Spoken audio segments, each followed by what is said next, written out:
Sita, la terre mémoire. Il était une fois une très vieille dame, si vieille qu'aucun arbre ne se souvenait de son premier printemps. On l'appelait Sita. C'était une terre, oui, mais pas n'importe laquelle. Une grand-mère aux rides de rivière et aux cheveux pleins de sable doré. Elle connaissait toutes les histoires du monde. Elle parlait aux pierres, les oiseaux lui chantaient les secrets du ciel. Dans sa maison, faite de collines, il y avait de la menthe fraîche, des prophètes, des poètes, des cités où l'on priait ensemble, des champs d'orangers et de figuiers. Elle portait 1000 noms et les accueillait tous, mais au creux d'elle-même, elle répondait toujours à celui qu'on lui avait soufflé au commencement, et son cœur, lui, n'a jamais changé.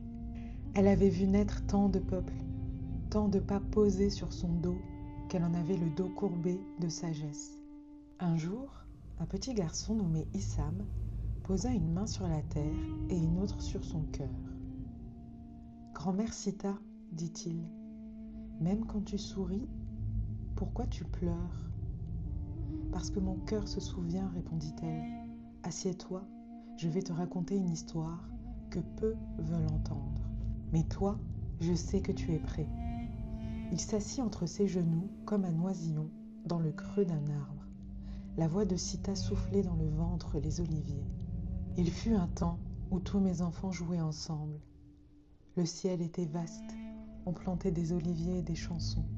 Il y avait des fêtes, des marchés, des berceuses. On m'appelait de 1000 noms, mais moi, je répondais à tous. Je les aimais tous. Je les accueillais tous. Puis un jour, des bateaux sont arrivés. Des étrangers ont dessiné des lignes sur mon visage sans me demander mon avis. « Mais pourquoi ont-ils fait ça ?» demanda Issam. « Parce qu'ils croyaient savoir mieux que moi ce que je devais devenir. Ils ont dit que cette terre devait appartenir à quelques-uns et qu'il fallait faire de la place. Alors, on a demandé à certains de partir. »« Et ils sont partis ?»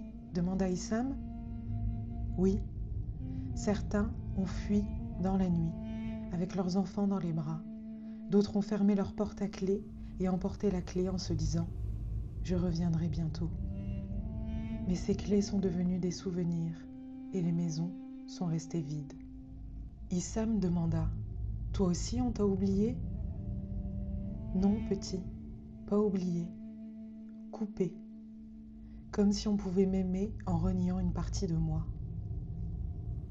« Et maintenant ?» demanda Issam. Sita sortit une minuscule graine couleur de sable. « Cette graine, dit-elle, c'est un champ oublié. Si tu la plantes avec ton cœur, elle deviendra un arbre que même les tanks ne pourront déraciner. » « Mais elle est si petite, que peut-elle faire ?» Sita pencha une branche à son oreille et murmura. « Elle peut dire ce que les bombes tentent d'étouffer dans le vacarme. Elle peut faire naître l'espoir.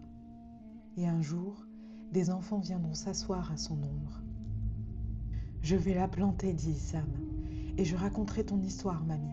Pas pour faire de la peine, ni pour dire que ton chagrin vaut plus qu'un autre, mais juste parce qu'il a le droit d'être vu pour ce qu'il est, pour que les racines blessées redeviennent vivantes et que demain fasse moins peur qu'hier. » Issam embrassa la terre, et Sita lui dit « Rien ne justifie qu'on oublie un être humain. Ni la terre, ni le passé, ni la religion, ni l'argent. Rien ne justifie l'horreur. Mais sache une chose, Issam, l'amour, lui, fait pousser les arbres. » Sita souffla un vent doux. Elle savait que tant qu'un enfant se souviendrait, elle ne serait jamais vraiment détruite. La douleur ne doit pas devenir héritage. Elle doit devenir veilleuse, pour que plus jamais une grand-mère comme Sita ne pleure ses enfants. فلسطين فلسطين فلسطين فلسطين يا حبيبة يا فلسطين